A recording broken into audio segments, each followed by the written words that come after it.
Welcome back to the deep dive. Okay, take a moment and just imagine something truly extraordinary with me. If an objective, highly advanced civilization, one that operates on these cosmic scales, we're looking at humanity right now from way outside our solar system, what do you think they'd really see? What patterns, what behaviors, what kind of fundamental truths about where we are right now would really stand out? That is a profound thought experiment. And yeah, it sets the perfect stage, almost an unsettling one for our deep dive today, because we're not just, throwing ideas around here. We're actually stepping into the perspective of exactly such an observer. Absolutely. Because the source material we're digging into today is, well, quite frankly, it's unlike anything we've tackled before. We're looking at a document called Assessment of Earth's Civilization.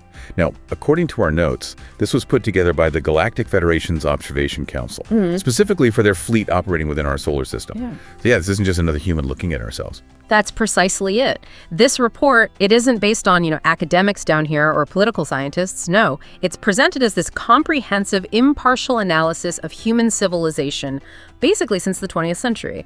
And it's compiled from extensive observations from motherships and hidden bases. So think about it like the ultimate, objective, maybe even unflinching third-party review of our planet. It's cataloging our collective progress, or perhaps our lack of it. And its purpose, well, as it lays out right in the introduction, is kind of twofold. First, it gives this external view of all the intricate forces shaping life on Earth, social, political, energetic, even spiritual. All those layers. And second, it pinpoints humanity's biggest challenges, but also highlights these really remarkable opportunities for what they call a collective awakening. A shift, basically, into an era of much greater consciousness. It's basically a cosmic report card, isn't it? Yeah. Delivered with this astounding level of detail and, let's be honest, some very direct feedback. Yeah, really. It really forces us, I think, to look at ourselves through this completely alien lens. And it challenges so many of our most deeply ingrained assumptions about how our world actually works. This deep dive, it's going to reveal some truly surprising insights.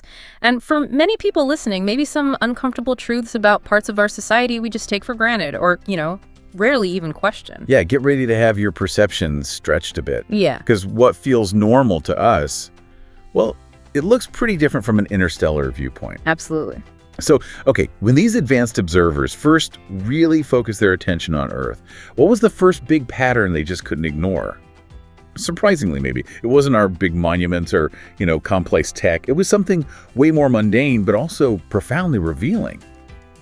Our entertainment. According to their assessment, a large part of human entertainment revolves around competitive disputes. It's fascinating, isn't it, how an external observer connects something seemingly so simple, like entertainment, to these fundamental societal patterns. They describe it with such clinical detachment. It's almost funny, trying to explain a football game to someone who's never seen a ball or maybe doesn't even get the idea of play. They do. They meticulously describe these gigantic arenas, usually circular or oval, where two groups face each other following predefined rules. Right. They even point out the use of spheres made with animal leather and the whole objective, overcoming the opponent, scoring points, or reaching specific goals.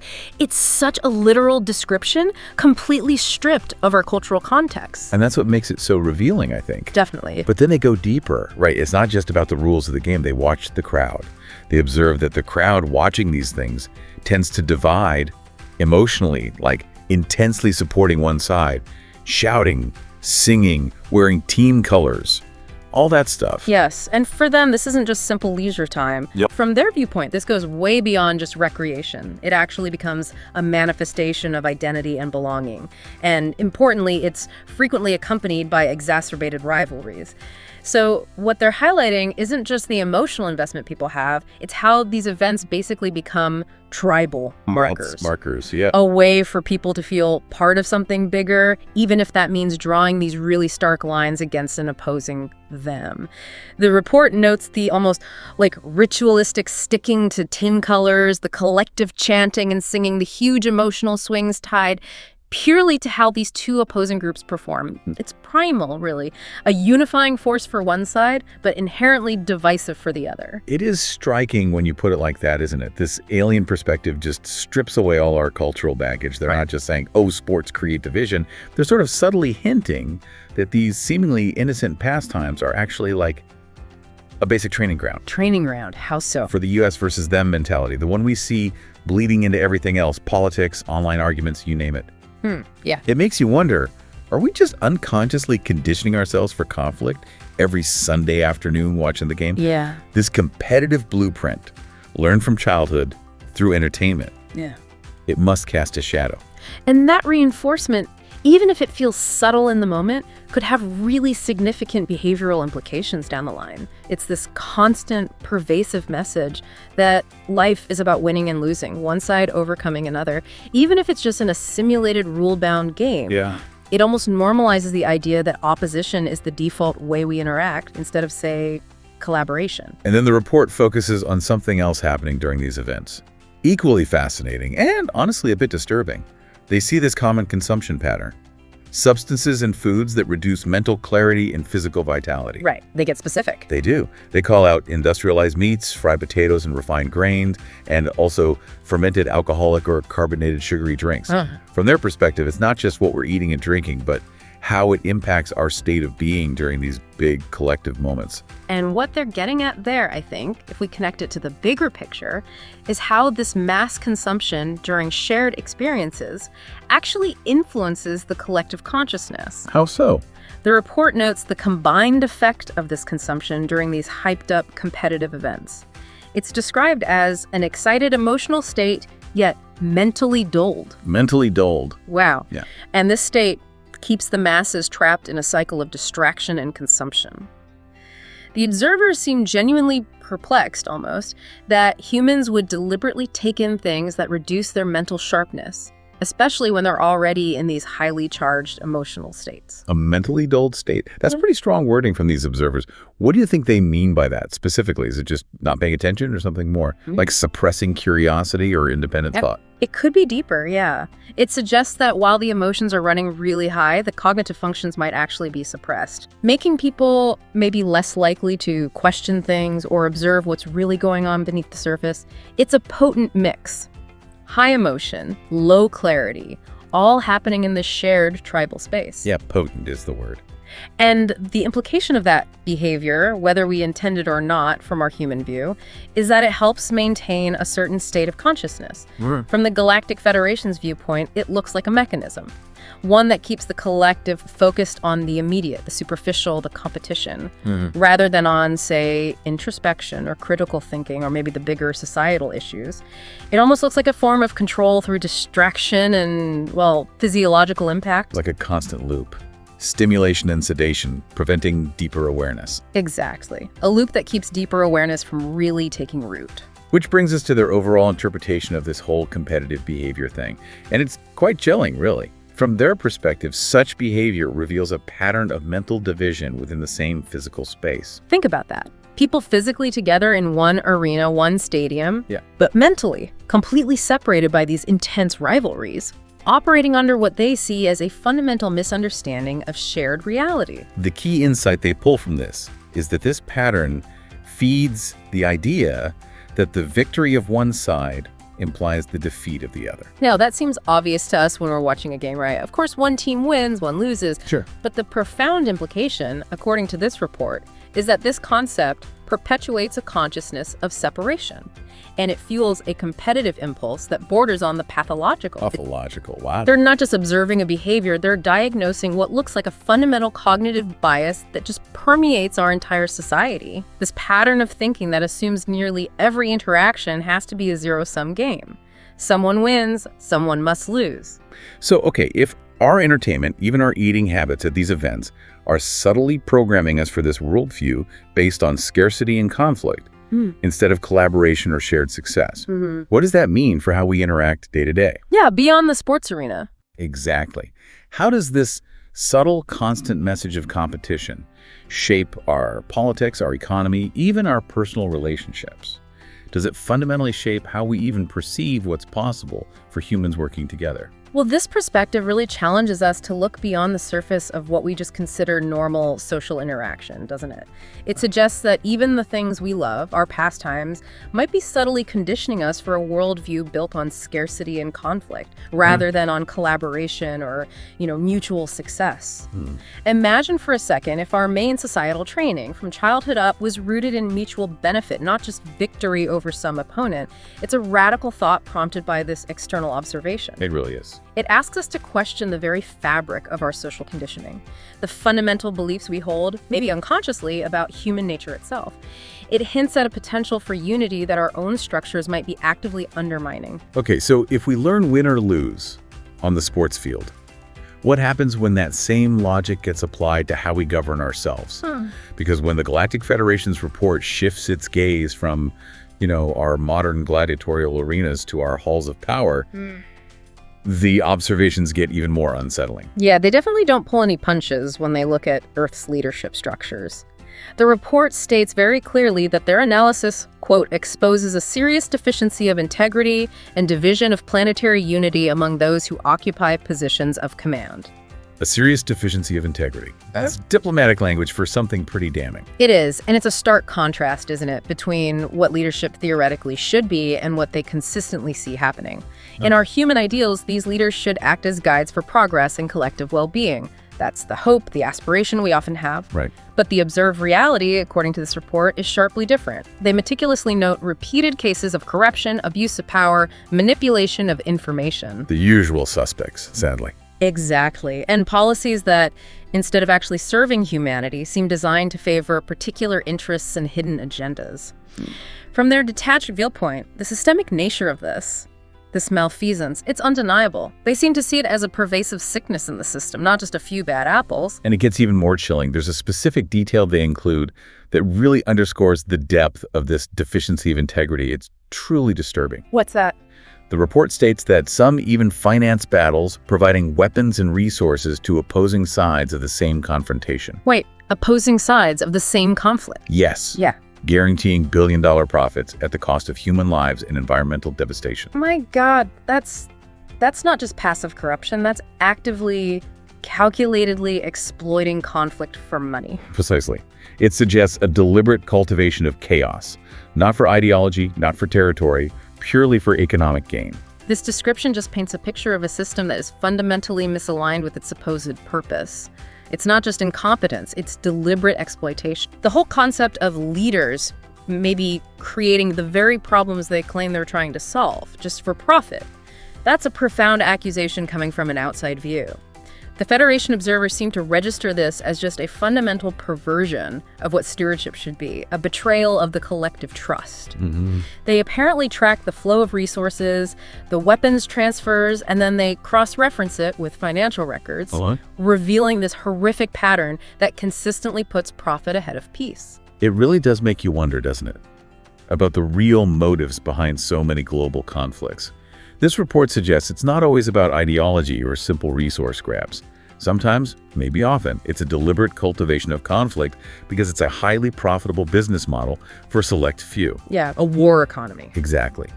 Now, if that wasn't alarming enough, the report identifies what it calls the most alarming aspect of this whole situation. Okay, what's that? It's that in many cases, a significant part of the population blindly supports these figures. Blindly supports the corrupt leaders. Yes.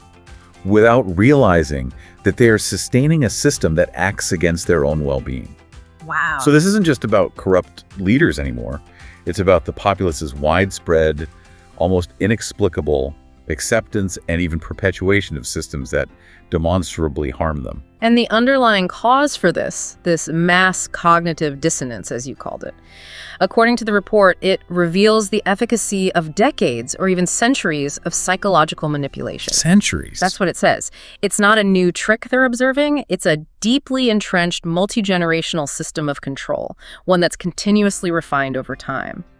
The observers note how narratives get carefully crafted, how information is tightly controlled, and how fear is consistently used to shape public opinion and just maintain compliance. Fear is a tool. A primary one, it seems. And it all culminates in what the report calls the illusion of democratic choice. The illusion of... Yeah. which, they say, covers the reality that decisions are controlled by higher, unelected interests.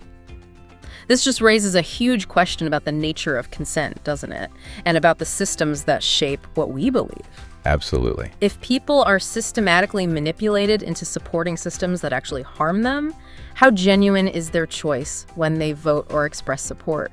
The Federation seems to see right through the elaborate theater of elections and public debates, seeing through it to where the real power lies. So how can you, listening right now, start to critically assess the information you get about leadership, about governance, to try and see these hidden agendas? This observation really forces us to question our own perceptions and where our beliefs about who's really in charge actually come from. Yeah. It's a call for much greater discernment, isn't it? Urging us to look beyond just the headlines and the political sound bites and really consider the underlying motives and, crucially, who benefits from the systems we live under. It is indeed. It's really an invitation to look beyond the narratives pushed by mainstream media or political figures, to seek out those deeper patterns, and to question the motivations behind policy decisions that often seem, frankly, counterintuitive if the goal is collective well-being. Right. The Galactic Federation suggests that real understanding comes from watching the long-term patterns, tracking the actual flow of power and money, not just the visible political drama. It boils down to asking, cui bono? Yeah. Who truly benefits from this policy, this conflict, this system? And the report doesn't stop there with the politicians we see on TV. It pulls back yet another layer of the curtain. Deeper still. Deeper still. The Galactic Federation report delves further, revealing that visible rulers are, in fact, replaceable pieces within a board commanded by a small number of families and influence groups that operate in the shadows. Okay, so now we're talking about like a hidden hand. Exactly. This is a different kind of deep dive altogether, right into the core of Earth's power structure, according to them. What's really fascinating there is the assertion of this continuous generational power structure operating behind the scenes.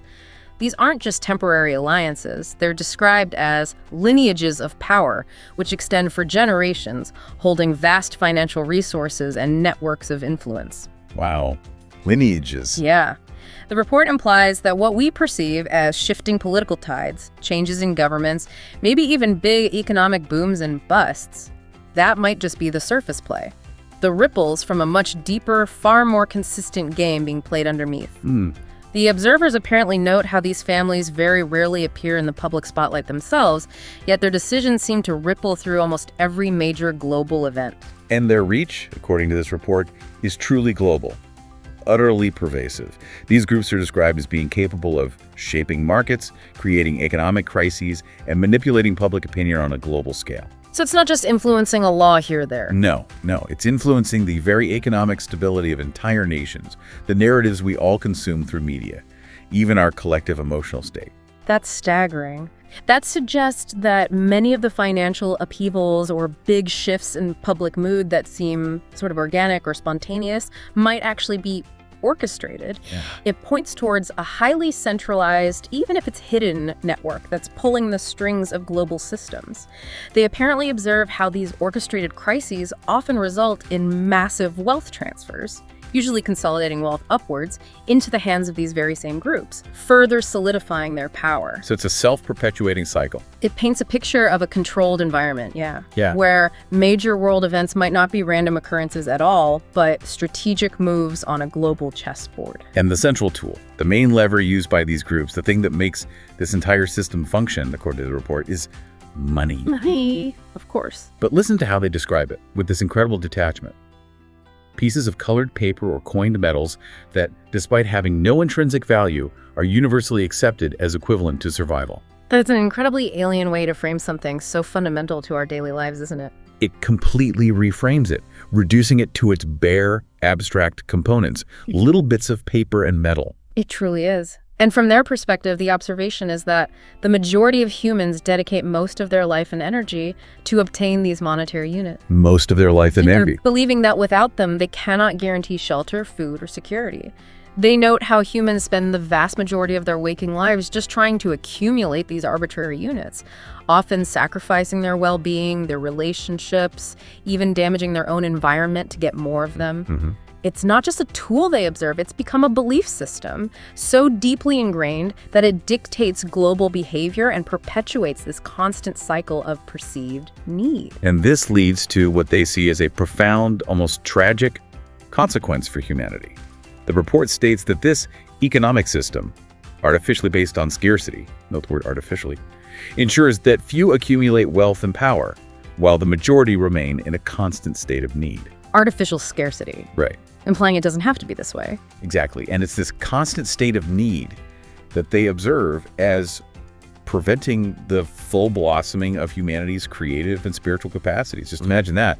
A human civilization perpetually held back, throttled by a constructed reality. If we really connect that to the bigger picture, it suggests this profound limitation on human potential, literally built into the very fabric of our economy. The artificial scarcity means that everyone's focus remains locked on basic survival, on acquisition. It diverts all that energy and attention away from higher pursuits, collective well-being, spiritual growth. It's like a mechanism that keeps humanity stuck in this perpetual struggle, rather than allowing us to thrive collectively. The observers seem almost to lament the sheer amount of untapped potential they see remaining dormant because of this imposed struggle. So, okay, if our entire economic system is designed around this artificial scarcity, this pursuit of a currency with no inherent value, what does that really mean for our individual search for happiness? For fulfillment. Yeah, how does that concept of money, especially the artificial scarcity part, impact your daily decisions, your long-term dreams and aspirations? Does it shape what you even believe is possible for yourself or for humanity as a whole? This report certainly throws a challenge to those assumptions. It forces us to consider that maybe our constant striving for more, or even just for enough, might be a byproduct of a deliberately designed system, rather than just an inherent part of being human. And if that's true, it opens up these profound questions about alternative ways we could organize our societies, our value systems, ways that might unlock all that squandered human potential. Yeah. The Federation's view strongly suggests that humanity is capable of so much more, if only it could escape this economic trap. Okay, let's shift gears now to what is perhaps one of the most frustrating, even disheartening observations in the entire report. It discusses what the Galactic Federation identifies as suppressed technologies. Yes, this is a big one. The report states quite clearly that at different moments in recent history, the Galactic Confederation sent directly or indirectly technological knowledge. Sent knowledge to us. Yes. Knowledge capable of freeing Earth from its dependence on polluting fuels and of breaking the chains of economic slavery. Wow. Okay, that immediately raises a huge question. What would society even look like if basic needs, like energy, were no longer tied to cost or scarcity? Exactly. And the prime example they highlight is free energy technology. Free energy. Described as a clean, inexhaustible resource capable of supplying all homes, industries, and means of transport on the planet at no cost to the population. Just imagine that for a moment. A world of genuine abundance, freely powered. Right. A world where energy poverty is just something you read about in history books. Yeah. Where transport is effortless and clean. Where industries run without destroying the environment. It sounds almost utopian from where we stand now. It does. But the report explicitly states the knowledge was provided, the pathways were opened up. Yet, clearly we don't have it universally. Why not? And the report gives an answer. It does, with chilling clarity. It says, however, these discoveries represent a threat to the control model maintained by the elites. So it comes back to control again. It always seems to, doesn't it? They describe it as a direct challenge to the very foundation of that power structure we were just discussing, especially the economic control built on scarcity. Free energy completely undermines that. What's really fascinating and deeply troubling here is that deliberate contrast they draw between available, liberating solutions on one hand and the reality of a planet still struggling with these archaic polluting systems on the other. And the report apparently gets specific about the suppression methods used. Very specific. It details how inventors and scientists who approached such advances were discredited, marginalized, or even physically eliminated. Eliminated physically. That's what it states. The Federation's observers, presumably, would have tracked the sudden disappearances, the ruined reputations, the mysterious lab fires, all that stuff. So this isn't presented as just a conspiracy theory. It's presented as an observed fact of systematic hindrance. A deliberate, calculated stifling of progress. And it goes further than just targeting the individuals. The report says patents were confiscated, projects archived, and research interrupted. How? Well, it says, this was done under pretext of national security or technical inviolability. Pretext, which the report explicitly calls false allegations created to protect corporate interests. False allegations. So basically, lies to protect the bottom line. That's the implication. This isn't just about protecting intellectual property. It's about controlling fundamental human progress, maintaining the status quo because it benefits a select few. The Federation seems to have documented the intricate legal and financial maneuvers used to just bury these revolutionary discoveries deep. And the result, the outcome of all this systematic suppression, according to the Galactic Federation. It's a pretty sobering reality check, they state. A planet that, even possessing means to enter an era of ecological prosperity and abundance, remains trapped in archaic methods of energy production. Tracked Yeah. with all the environmental and social impacts that this entails. It's a powerful indictment, really, of humanity's inability or maybe unwillingness to embrace a better future because of these entrenched interests. The observers seem to see humanity as just perpetually running on this hamster wheel, expending immense energy for diminishing returns when a smoother, cleaner path to sustainable prosperity was apparently offered repeatedly. So the idea, the possibility that solutions we desperately need right now for huge things like climate change, resource conflicts, pervasive economic strain, that these solutions might be actively suppressed. This is where it gets really unsettling, doesn't it? It absolutely does. How might the suppression of technologies like free energy be affecting your daily life right now? The challenges you face. It forces us to confront the possibility that many of the difficulties we just accept as the way things are might actually be artificial, a manufactured reality designed purely to maintain a specific power dynamic. It implies that many of our global crises aren't inevitable facts of life. They might be consequences of a deliberate choice by a relative few to maintain a system that benefits them, even at the expense of collective well-being and the health of the planet itself. Yeah. That perspective fundamentally shifts the whole narrative, doesn't it? Our challenges move from being seen as natural limitations to potentially artificial ones. And that makes the idea of human potential even more poignant and maybe more tragic. The report basically sees a planet held back by invisible chains forged from greed and fear. But, despite all these really stark observations, these profound critiques, the report isn't entirely bleak. Not at all. In fact, it carries this really powerful message of hope, of empowerment. It's almost like a directive. Oh, how so? Well, while it exposes these deeply dysfunctional aspects of terrestrial civilization, it also states it is not just a diagnostic document. It is also an invitation to transformation. Ah, okay. So it's not just pointing fingers, it's pointing a way forward. Exactly. It's less of a final judgment and more like a strategic briefing for what could come next. And if we connect that to the bigger picture, it really shifts the tone, doesn't it? From a harsh critique to this genuinely empowering call to action.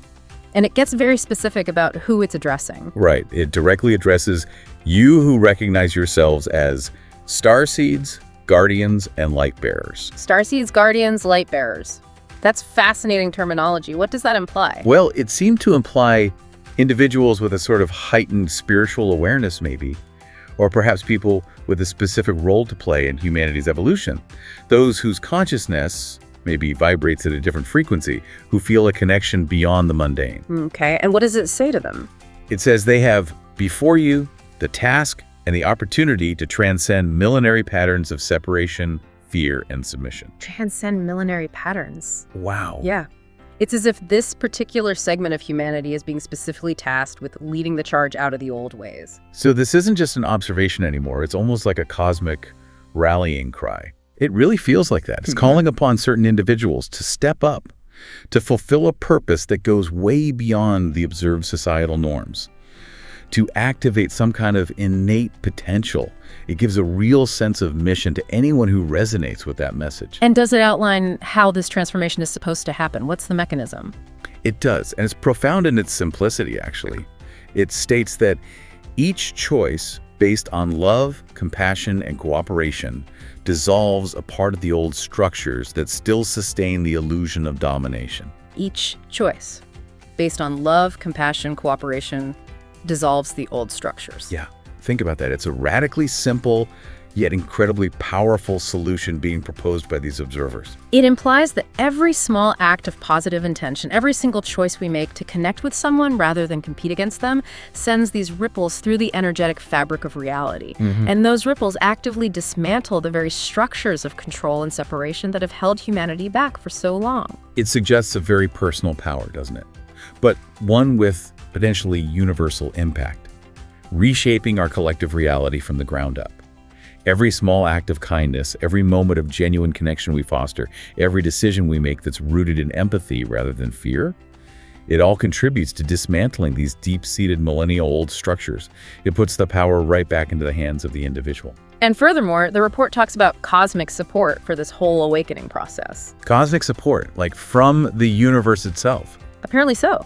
It notes that the cosmic energies that bathe the Earth in this cycle, coming from the galactic center and amplified by rare planetary alignments, offer direct support for the awakening of collective consciousness. Okay, that raises a fascinating question. How do these described cosmic energies actually interact with our individual consciousness to help facilitate change? Right. It implies this synergistic relationship, a connection between our own individual spiritual growth and these larger universal forces, like getting a celestial tailwind pushing us towards transformation. Huh.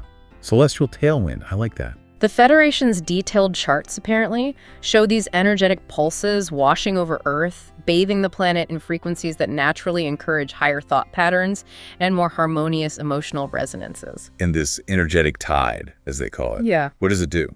It favors the expansion of perception, the dissolution of limiting beliefs, and the activation of dormant potentials. Wow. So it's like the universe itself is aligning to help humanity break free from these really entrenched patterns of limitation and conflict we've been talking about. Like a cosmic push, yeah. Encouraging us all to step into our true unburdened selves, our higher potential. And finally, the report concludes with this incredibly powerful, almost prophetic vision for the future. It states, "The new Earth is not just a prophecy. It is a collective construction that begins within each being." So it's not something that just happens to us. No. It emphasizes that the future isn't predetermined. It's something we actively create, starting from the inside out. It's an internal revolution that has to happen before the external one can fully manifest. So what does that really mean for our understanding of personal responsibility in the grand scheme of everything we've discussed? Well, the report talks about recovering your inner sovereignty. Inner sovereignty. What's that? It seems to me reclaiming your inherent power, your freedom, from all those external influences and maybe even the self-imposed limitations we put on ourselves. Recognizing your innate self-determination. Okay. And by doing that, by recovering that inner sovereignty, you become active agents of this transition. What's truly fascinating there is the huge emphasis on internal transformation being the absolute prerequisite for any lasting external societal change. It's not about waiting around for some savior figure or some grand external event to fix everything. Right. It's about each of us realizing our own inherent power to manifest a new world. A world where abundance is natural, freedom is innate, and unity is recognized as the true essence of existence. That's a profound vision, isn't it? A world fundamentally different from the one currently observed by the Federation. A world built on harmony, collaboration, and limitless potential. It truly is. Wow. What an incredible journey that was. Going through this assessment of our civilization from such a unique, completely extraterrestrial viewpoint, we've seen how this Galactic Federation's Observation Council views our deep-seated culture of competition, how they observe entertainment that, frankly, looks designed to foster division, and consumption patterns that seem to dull our minds, trapping us in this endless cycle of distraction. And we unpacked their really stark observations on Earth's leadership, didn't we? Highlighting that profound crisis of integrity, the widespread corruption, and the sophisticated manipulation that actually profits from conflict. Yeah. And how, maybe most alarmingly, large parts of the population seem to unwittingly sustain these very dysfunctional systems, often due to deep-rooted psychological manipulation, perpetuating that illusion of democratic choice. And then we delved even deeper into the unseen influence of these elite families, their generational power, revealing how they apparently wield money described as a tool of artificial scarcity to control global systems. Right, and how that control prevents the full blossoming of humanity's inherent creative and spiritual potential, just keeps it suppressed. And finally, we explored that troubling reality of suppressed technologies. these incredible gifts, potentially, from the Galactic Confederation, things like free energy. Yeah, technologies that could liberate us. But are deliberately hidden, according to the report, purely to protect the very control model that keeps humanity dependent on archaic, polluting methods, basically stalling our natural evolution towards abundance and ecological health. But maybe the most profound takeaway from this entire report, and from our deep dive today, is its incredibly powerful, almost poetic conclusion. It ends with this direct address to us, right? To the inhabitants of Earth. It's both a challenge and an encouragement that just echoes across the cosmos. Read it again. It's worth hearing twice. Okay, it says, "This testimony, coming from eyes that observe from outside your gravitational field, serves as a mirror and as a stimulus. You are not prisoners unless you accept the chains as part of your identity. Recognize the divine spark you carry, for it is the key that opens all doors. The light that you embody has the power to remodel your entire world. And we, as brothers and sisters from the stars, will be by your side, not to save, but to remind you who you always were, free, creative, and eternal beings." Wow. Wow. Not to save, but to remind you who you always were. It's an incredible call to agency, isn't it? A profound reminder that all these perceived limitations we experience, the ones outlined in the report, they aren't necessarily inherent to our nature, they're constructs. Constructs we accept. Exactly, constructs that can be dissolved by our choices, by recognizing that inner spark. It's a powerful thought to just sit with. That real transformation begins right inside each of us and then radiates outward to reshape our collective reality. So the final thought for everyone listening is this. How might you recognize and then act upon this divine spark within you, in your own life? What choices, maybe even small ones, can you make today, tomorrow, that reflect love, compassion, cooperation? Choices that help dissolve those old limiting structures and start building that new earth, one conscious act, one conscious choice at a time. That's the true challenge, isn't it? And the extraordinary opportunity presented by this galactic assessment. Absolutely. Food for thought indeed.